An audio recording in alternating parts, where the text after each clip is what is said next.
Hey folks, in this interview, we're going to be talking about how to give back using your photography.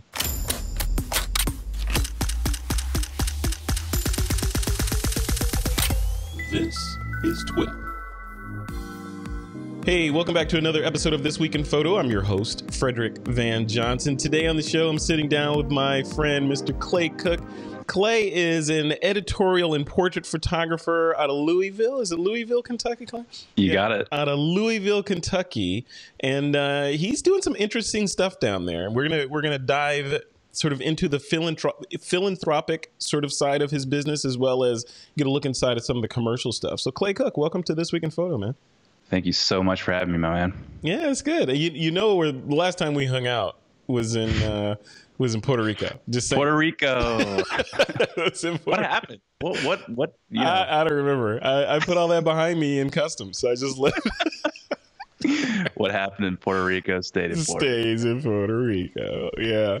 Well, this is cool. So this is your first time on this Week in Photo. So first of all, welcome. Thank you. Welcome. Yeah, thank you. Thank you. This is awesome. I'm actually a fan. I've listened to you a couple of times, and so I'm super honored and happy to be here. Awesome. Thank you. Thank you for listening. And yeah, I'm honored to have you on. And people who go look at your work will understand why I'm honored to have you on. Your work speaks for itself. It's fantastic. Like I said, you're editorial, you do commercial, you do portraiture, and you're also doing a lot of philanthropic type work and some stuff in Africa. And that's what I wanted to sort of target this interview at, from the standpoint of kind of what you're doing out there in Africa, why you're doing it, and then how is that affecting your career, you know, back home on the commercial side of things. So let's start with what it is you're doing. Like, what are you doing out there in Africa to sort of make a difference?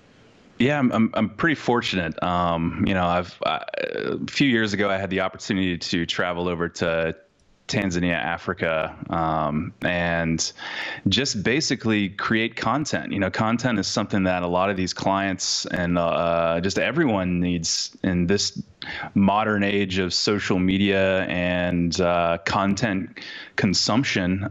They need a lot of it. So unfortunately, the budgets are staying the same, but the content needs are becoming greater. So ain't that always the way, though? Yeah. But you know, I was just hired to go over there and build sort of a database of assets that this particular client could use to promote their nonprofit initiative, which in this case it was Waterboys. And so I was contacted by a company called Natus Films, and Natus Films is a nonprofit that also partners with other nonprofits to build these assets. And we went over there as a collective team to cover what Chris Long was doing. And Chris Long is he's the defensive end for the Philadelphia Eagles currently, and he was with the Patriots. At the time, he was with the St. Louis Rams. He was actually about ready to retire, believe it or not. And then he went on to win 2 Super Bowls. But this is back in 2015. Yeah. This is back in 2015 when you know, I had never traveled out of the country. It was my fourth year shooting photography. So I had never experienced or done anything like this ever before. You know, so used to being in my bubble of shooting the concept photography, the editorial photography, and the portrait stuff. And when I was asked to go over there and travel and shoot just this sort of photojournalistic humanitarian work, I was all about it. I was like, absolutely, you know, I would love to be a part of that. But I really didn't know what I was doing. So yeah, that's how we learn, right? You stretch and do things that you're uncomfortable with, or lift weights that are heavier than you're comfortable with. That's how you get bigger. And you were saying before we started recording, you were saying that this was your first time out of the United States that you went over there, right? Yeah, absolutely. How was that like? I mean, I remember my first time technically out of the United States. You could say. Technically, my first time was Canada. I don't know if that counts. Niagara Falls, we were living upstate New York. I don't know if that really counts. But yeah, it counts. But my first time really traveling internationally was to Japan. And that's not third world, obviously, but it was a culture shock for a Midwestern Chicago kid to show up at Narita International Airport, right? So I can't imagine how it was for you, having never left. It's showing up in Tanzania. Is that where you said you were the first one? How was that? How was that experience?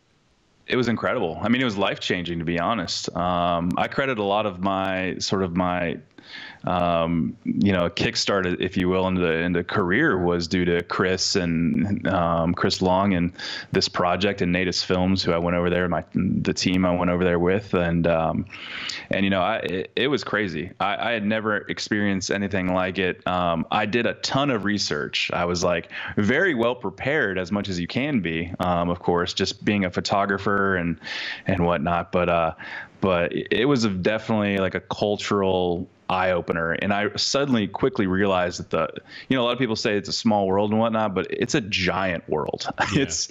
There's so many languages, so many religions, so many different kinds of people and different kinds of culture. And that first year, 2015, I was very fortunate. I traveled to Tanzania and India and Nepal, and it was all within that first, that Tanzania trip just kind of opened Pandora's box, I guess. It was crazy. It's kind of like, hey, I can actually do this.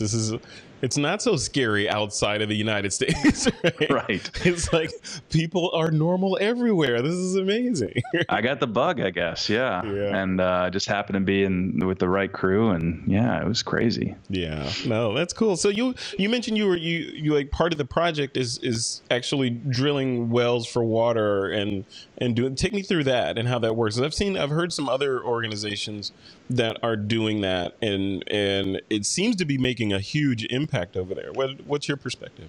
It's pretty crazy. The first time I landed there, I didn't really know what I was getting into. And I quickly saw that there is a crisis over there. Unfortunately, the government does what they can, but the government sort of is more focused on the modernization of the cities and bringing electricity and like a lot of that stuff and technology.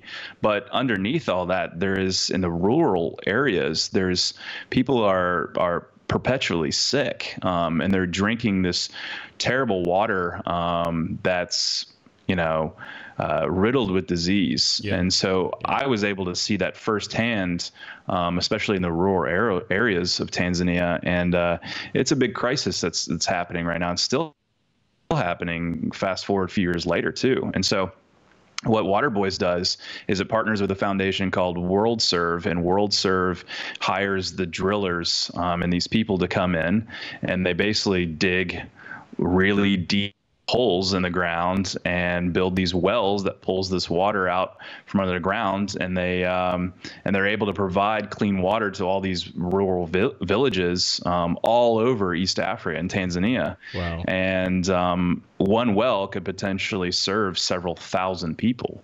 And so no longer these people have to walk for miles to find a puddle in a hole in the ground.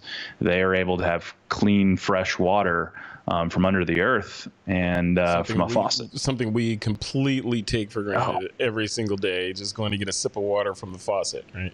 It's crazy. And I totally take it for granted. I'll be the first to admit that, like, I came home and I just turned that faucet and I didn't think anything of it, like no big deal. Mm-hmm. And then I have to humble myself a lot every time I go over there. I'm like, man, it's just crazy. Like they walk for miles with these big buckets, and they have to fill this water, and they just will dip it in these, and the water is brown or black. I mean, and so it creates this sickness, and so it's crazy, and it's a lot of children that are sick too, and I think it's like 70% of the hospital's beds are occupied by people with waterborne diseases. Oh my God.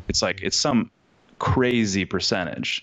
So fortunately, we've got guys like Chris that are going over there and trying to help, and it's a beautiful area, man. It really is, and it needs more help. Yeah. So where are you right now, or where's Chris on the journey? Like, what's the goal, or is it sort of an ongoing project that'll just continue in perpetuity?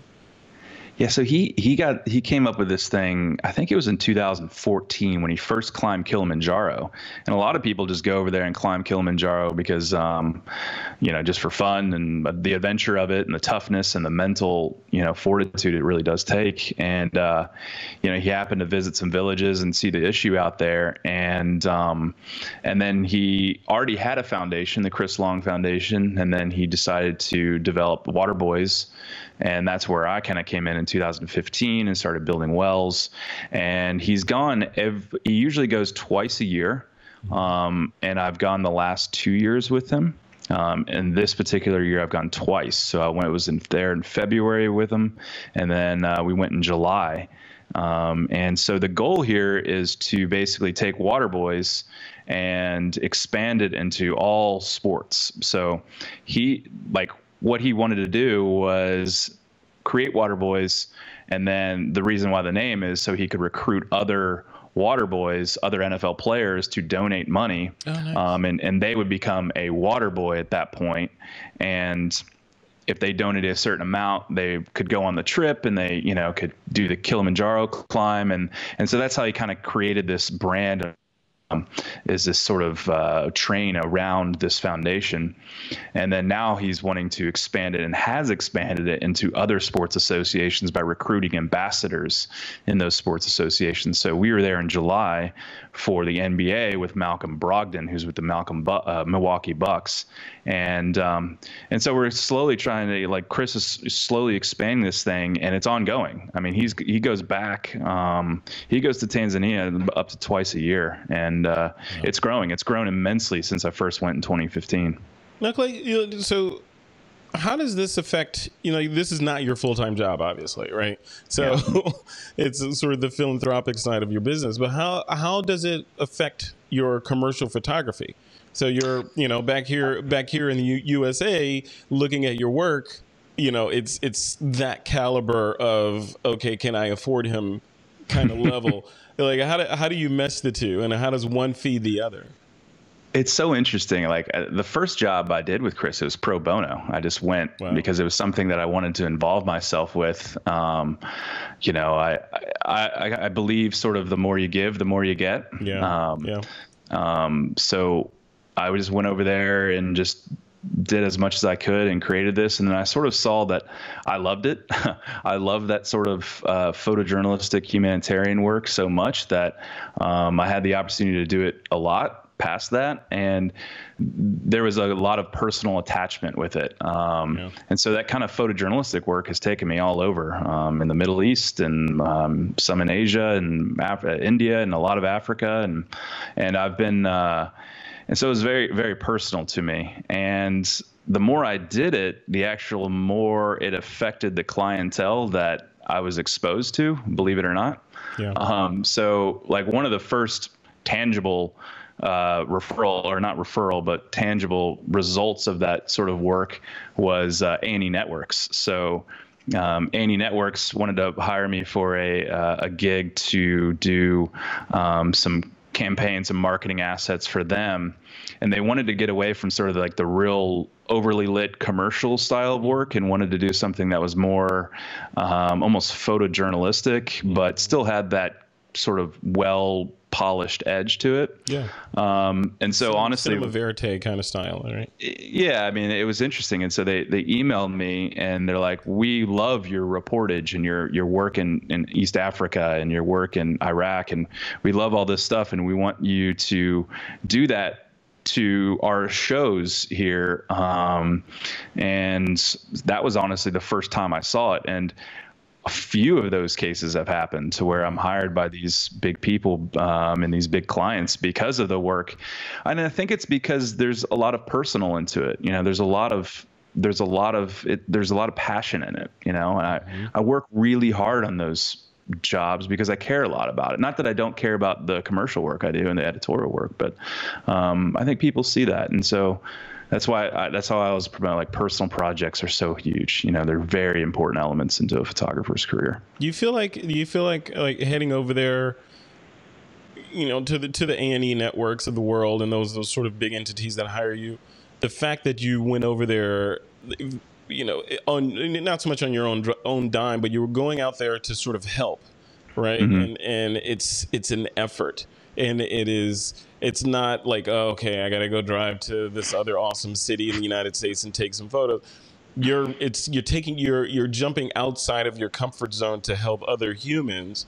And from my perspective, it seems like that would serve as a filter to show an A&E networks that, hey, this guy's a real deal already. He's in it for the right reasons. So you kind of seems like you jump up higher than just yet another person with a fantastic portfolio. Is that fair? Absolutely. I think people love to see that kind of stuff, and I've actually had a lot of the opportunity to partner with other photography communities and companies, and also gain clients, because people love to see that you're giving back and doing what you can. And I'm approached by a lot of photographers that say, well, how can I do that? And I'm like, you just got to go do it. Just like you said, get out of your comfort zone and take the risk. And how do you do that, though? How do you do that? Because a lot of people listen to this like, yeah, I'd love to do that. I got some extra time. I got the gear, and I've always wanted to go over there, but I have no idea how to start. Like, even myself, I have no idea how to go over there and start making a difference. Because you don't want to go to a strange neighborhood, let alone a strange country that you haven't been to, alone, and start blind manning you around and offending people and doing all sorts of dumb stuff. What would be your suggestion for folks that want to help but don't know how? Well, it's fun. It's about first finding a good partner, a good nonprofit, or a good partner that has experience in the area, mm-hmm. and also one that has good intentions, that has, the right intentions. Mm-hmm. Because there could be like a lot of nonprofits out there that, don't have that. So, I guess I kind of got lucky where, I was kind of thrown into this cycle, via friends of mine in Natus Films who had already been and done this, and they were kind of experienced in this nonprofit circle. But, what happens, from what other photographers in this world have told me is, like, once you sort of get into that sort of machine and that cycle of working in this nonprofit field, then those people in that same industry talk a lot, and more and more jobs come in through that nonprofit avenue.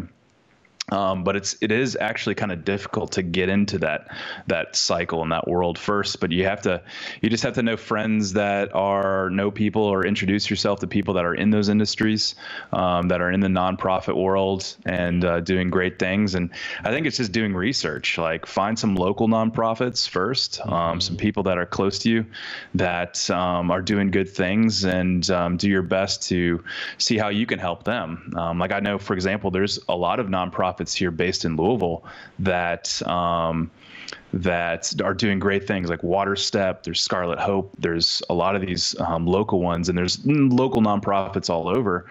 There's nonprofits in every city, that are doing great local work. Start there. Start small, and then you never know. I mean, once you get in that sort of cycle of meeting people, and another thing is, like, if something were to happen, like there's for example hurricanes, or like North Carolina got really significantly impacted by the hurricane. It's like, just go put yourself in the situation sometimes, and you never know who you're going to meet on the ground, or there's that avenue as well. It's scary, but you never know. Like we said, you got to get out of your comfort zone every now and then to grow. Well, Clay, I want to wrap up, but I want to get an idea about what it takes. Let's switch gears to technical, right? So you're going overseas, especially you going overseas for the first time on a mission, to go do photography, for example. And you're a commercial photographer. I've seen some of your tutorials on RGG, right? You know your way around, cameras and lights, all this stuff. And how does that translate to out in the middle of nowhere with no power and, questionable water, but still having the responsibility, even more so, right? And in a lot of ways, the responsibility to come back with awesome imagery. How did you navigate that?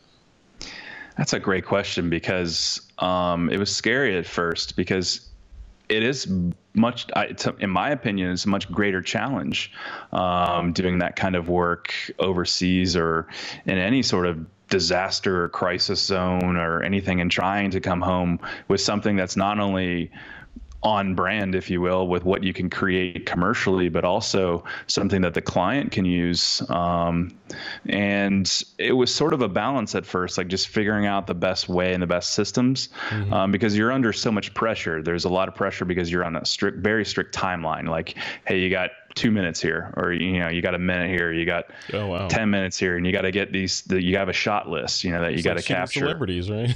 Yeah, exactly. Yeah. And so I was thrown into this world, and it really humbled me quite a bit into figuring out the best way to be as mobile as possible, but still create and the best kind of work possible using the tools that I'm familiar with and the tools that I need. So, what'd you bring with you? What was in your backpack? Well, at first, from a lighting standpoint, it was, I know I needed something that had substantially more power than, say, a speed light. So it just so happened that 2015, that ProPhoto B2 was just released.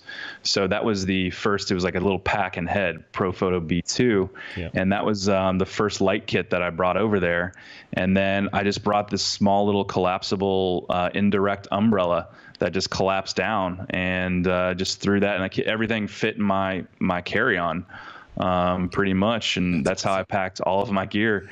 And then to hold that, I was fortunate enough to have other people there, crew. So I had one of those little adjustable monopods that are like, they're like 12 inches long, and they expand to like 5-6 feet, something like that. And I took one of those and put those little adapters on it, the little spigot adapters, so you could put a ProPhoto, just like a baby pin, and put that on top of the monopod, and then use that as sort of a mobile light stand.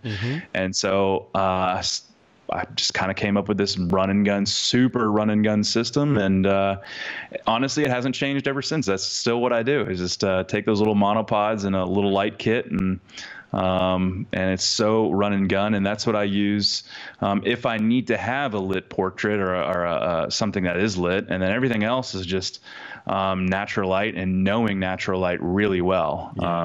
Yeah. You got a really hot, hard sun over in Africa and a lot of these places, especially when you're in the desert and you're in, all these sort of circumstances. And so the Mother Nature isn't necessarily friendly to you a lot. And so you have to really use those natural reflectors and those natural diffusers, and use the elements around you to create some sort of pictures that are flattering in a lot of cases. So has your work or the exercise in minimalism, in preparation and going over there and coming back with professional images, has that affected your regular commercial work here at all? Like, have you incorporated Absolutely. Any of that minimalism into what you're doing here?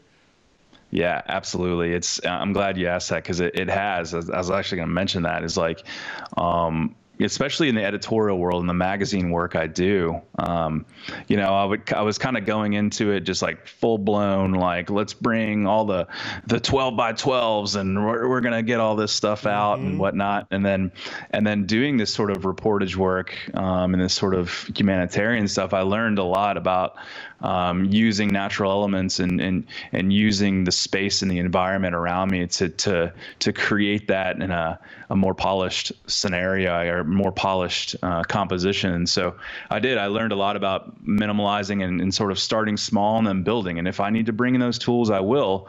But I go into every scene, and it sort of just opened a lot more also about storytelling too.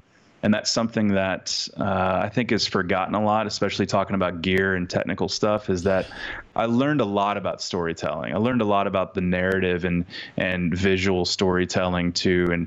And that sort of took over as a priority when I started doing this work as well, because so much of what I was doing was based upon like making that perfect polished image, but I forgot a lot about the narrative and the story and who this person is and the subject matter and whatnot. And so that's a big thing I learned about coming back, and that's what I've really started to incorporate more into my commercial work now. Yeah, it's so interesting. It's so interesting that was one of the epiphanies that you had while in Africa, because you go back, cavemen in the beginning of the time, right? Beginning of time, we communicated through stories, right? Yeah. It all began with stories, with, paint on cave walls and, a hammer, rock or whatever, and chisel. And that's how we told stories. And then we got away from that. It's funny. Ironically, I was talking about this in another interview earlier today. We got away from that as technology got better. The ways, the technology that we could use to tell stories is insanely amazing these days, right? But yet now the storytelling percentage of how we, what we're doing and communicating ideas is going down. And, bravo to people like you that are bringing it back up, because, it's all about telling stories, right? We have a responsibility, I think, as photographers. I think it's because of that reason, because stories are sort of being lost in this sort of noise and, this all these mediums of communication, that it's harder and harder to gain some sort of story out of this. But it's also more powerful. And I think that as photographers, we have the utmost and ultimate responsibility to do our best to try to tell more stories and focus more on our subject matter than ever before. Well, what's next for Clay Cook? What's going on? What's your next big project? Well, on the nonprofit side, our next one is we're heading over to Bangladesh. We'll be there in November, and that is for a woman named Darby Angel. And so Darby owns a line of dinnerware, so very similar to like a Rachel Ray, things of that nature. Yep. And she supports orphanages, and so she takes a percentage of her sales, a big cut, and supports orphanages in Bangladesh, outside of Dhaka, Bangladesh, and she also employs, the majority of her employees are women. So she does a lot of women empowerment as well. And so we're going over there to, same thing, build a lot of this humanitarian, a lot of this content for her to be used. And then I just wrapped up a lot of projects for the tourism, Kentucky Department of Tourism, as well as Delaware Department of Tourism. So I've done a lot of tourism, and that's another thing I've gotten gigs because through my reportage work was a lot of this tourism stuff, so that's so cool. And it's very commercial, but they loved that sort of reportage edge that I brought to it, editorial edge. So but yeah, that's what's next on the docket, is this big trip, and then I might try to take December off. I don't know. It sounds like you might need to. I've done a lot of travel, Africa twice. I've done I've been kind of all over, and so I'm going to try. I say that now, but we'll see. Well, if people want to connect with you, see some of the work that you're working on, learn more about the volunteer and the philanthropic type stuff that you're doing, where should they go? What's a good URL or URLs to go to? Yeah, so you can go to my blog, which is clay-cook.com. It's got a lot of, I love to write, as you can tell, because my blogs are very long and they're like books. But they go into a lot of that work that I do in these countries. If you want to directly go and help out Waterboys, it's waterboys.org. And you can see all the backstory of Chris's adventure and his journey through Tanzania and what we've done collectively through Waterboys. And then my social is Clay Cook Photo across the board, and I post a lot of stories and a lot of things and a lot of my humanitarian work on my social media outlets as well. Awesome. Very cool, man. Thanks for all that you do, and thanks for coming on This Week in Photo. I really appreciate it. Thank you for having me, man. It's been a pleasure. All right. See you soon. Take care. See ya.